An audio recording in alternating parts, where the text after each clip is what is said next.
We have come to a city full of cobblestone streets, gothic themed buildings, and record-breaking consumption of beer. Some people know it as the city of 100 spires. We know it as Prague.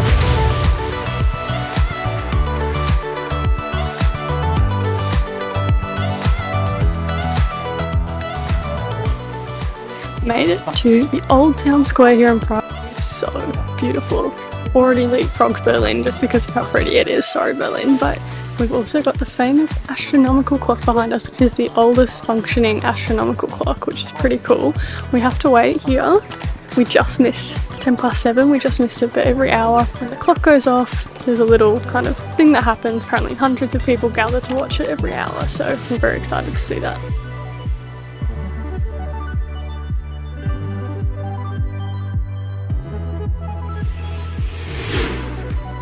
This place is so pretty that two bride and grooms have got up at the crack of dawn just so that they can get some pretty nice photos.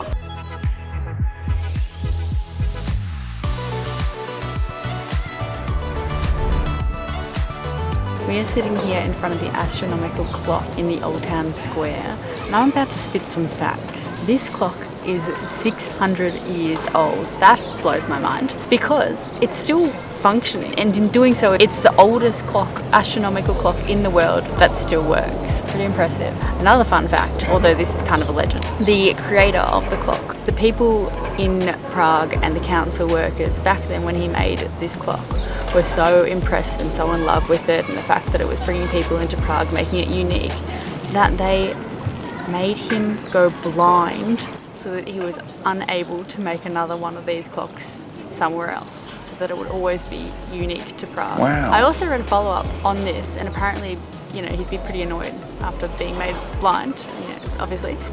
He was so annoyed that he broke the clock, and it took them 100 years to fix it. So I'm not sure how factual it is, but I thought it was interesting. The clock mechanism has three components. So the first one is the astronomical dial, which represents the position of the sun and the moon. The second dial is to do with the Catholic saints. And then the third dial is the calendar, which represents which month we're in. Every hour from 9 AM, I think, because it's just been 8 AM and it hasn't gone off, the clock mechanism moves and some of the apostle figures move out, and what's really well known is the skeleton that represents death strikes the time. It's a pretty cool clock. I'm not sure how to read it, but it's a pretty cool clock.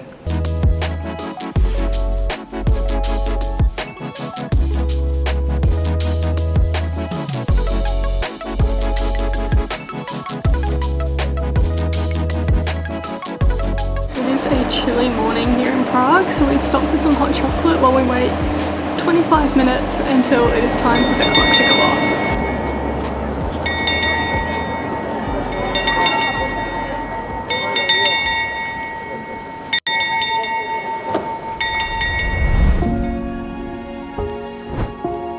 You guys, we are at the top of the astronomical tower. How are these views?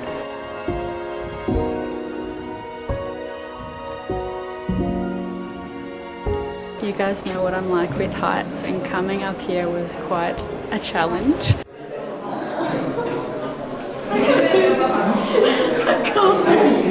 My legs are moving. It's difficult because there is a lift. The lift is see-through though, so there's no benefit to going in the lift. You also have to pay to use the lift.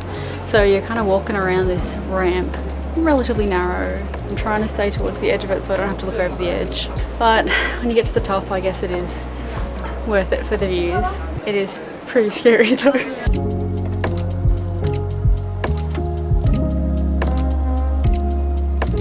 Okay guys, we are done up at the tower. I'd say it was definitely worth it. A few tips though, we had pre-booked like a voucher, saved us no time. You still have to line up for the tickets and exchange it for a ticket, so I would almost suggest just buying your ticket here.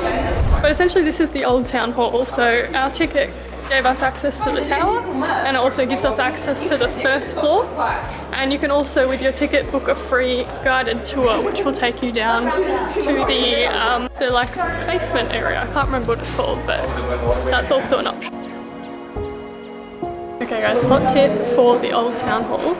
is if you come in the first hour of opening, tickets are 50% off. So I would definitely not pre-book your tickets like we did. Just rock up, you have to line up anyways. Another tip would maybe, we went up to the 3rd floor, which is where you get access to the tower to exchange our vouchers. If you're gonna buy a ticket, I would do it here on the 1st floor because everyone goes straight up to the tower and we actually had to wait quite a while to get our tickets. So I reckon there were a few people coming up quite quickly who already had tickets, and I think it's because they bought them down here.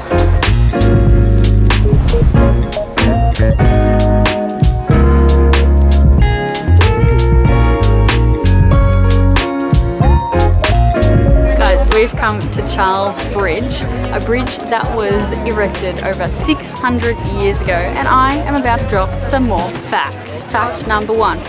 So, King Charles erected this bridge on a date that was a palindrome, and that is because he was really obsessed with astrology and numerology. Palindrome means that you can read the date the same forwards as it is backwards. Fun fact. Second fun fact is that a lot of the locals here believe that this bridge is haunted, and there have been multiple sightings of ghosts walking on the river. Why? Because this bridge was a commonplace back in the day, hopefully a very, very long time ago, where they would put people's heads on spikes. Yikes. Wait, what's that? What? What? There's a ghost. No! So this bridge is definitely Prague's most famous bridge. It connects the old town to Malastrana over this ginormous river.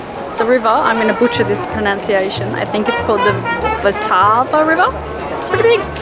Guys, I have a little bit of a full-time travel rage point, so obviously, well not obviously, but if you didn't know, we are travelling carry-on only, which means one of the many difficulties is that we're only allowed a certain amount of liquids, which we've managed fine. Neither of us, like I don't wear makeup, Rosh only wears a little bit. You know, we don't have a lot of toiletries, but one way we tried to keep our liquids to a minimum was to get this, which is like a stick of sunscreen. It's not a liquid, it's a stick. It says it's sheer zinc. It's not sheer, it's white. Goes on white, rubs in white, just all around white. It's aggravating my skin. It's making my skin go all dry. Would not recommend. Bring the liquid. Bring the real sunscreen. Cut corners somewhere else. What is it? Who's that? You guys, Prague is just so beautiful. All morning I've been feeling like I've been living in a fairy tale. That is until I saw 4 different Starbucks and a McDonald's. So now I kind of just feel like I'm in Shrek. Did you like that one? You stole it from me. No, I did. Rosh is temporarily on directions duty. Not sure we're actually getting any closer to where we're meant to be going, but at least I'm not having to look at my phone 24/7. We are heading somewhere so small, it's very easy to miss. I've got the GPS open. Stacey's putting a lot of pressure on me, but I'm pretty sure I found it. I'm putting pressure on her because my feet are getting incredibly burnt. We are in Prague's narrowest street. It's only 50 centimeters wide. It is so narrow that there are traffic lights on either end so that 2 people don't meet in the middle and have that awkward moment. Stace, what do you think? You can't even have that moment because there's nowhere to Now, the reason why streets like this, of this size, exist or existed is because they served as a fire exit towards the river. Nowadays, this is the only one left at only 50 centimeters wide. As much as I love Shrek, you don't see that in Shrek. Maybe you could, don't know. Shrek 5! We're back on Charles Bridge and everyone is walking past this particular statue and touching it. We will look up once we have internet why, but we're going to do it anyways because everyone else is.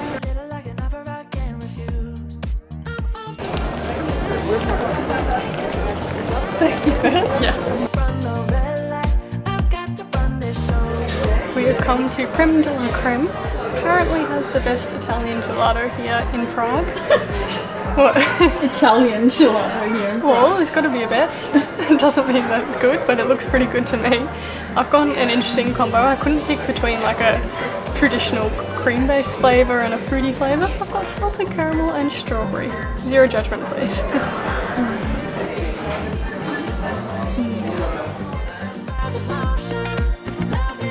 We just saw the statue of Franz Kafka's head. It's 42 moving parts, so it's pretty like mesmerizing to look at. We came across it by accident actually, but it was on our list of things to do, so it's very cool. A lot of people standing around just mesmerized by all the moving parts, waiting for it to kind of sit in its normal position, which I don't know if that ever happens or if it's kind of always shuffling around. It reminds me of the moving statue that we saw on our cruise with the Royal Caribbean on Harmony of the Seas. If you have not seen those videos, I'll put a little link thingy up there. Brief camera update for those following along at home. Actually, I don't know if we've really mentioned it, but long story short, we bought a new lens before we came away for a number of reasons. One being that our current lens, which we're filming on right now, doesn't have active stabilization, which means footage very shaky. Long story, you can stabilize it, takes a lot of time and effort. So we were like, you know what, we've had enough. We want to get another one. But our one doesn't have active stabilization, the new one. But our camera can stabilize, but it crops. So we got a wider lens, which means when it crops, it's still kind of good enough. Okay, that's the story. Worked the first kind of day really well. And we started having issues maybe on our second or third day of our trip. It was making weird noises when we turn the camera on.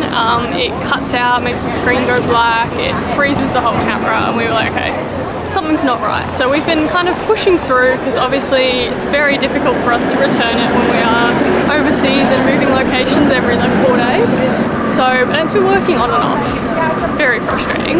But we've just gone to a camera store and he thinks we might be able to update the firmware or software firmware on the lens and that might resolve it. And he's given us details of a Tamron specific repair shop. So fingers crossed for us guys. It was very expensive and we want it fixed. Alright, we have been out for 6 hours now. It is time to head back to the hostel, do a bit of editing, have a little bit of a rest. We'll get back to you later. What you doing? Guys, I'm cooking up a masterpiece here. This is called Full-Time Travel on the Road with No Kitchenette. I'm making some gourmet sandwiches. Chicken, avocado and cheese. Very gourmet. And I'm building, I mean look at that.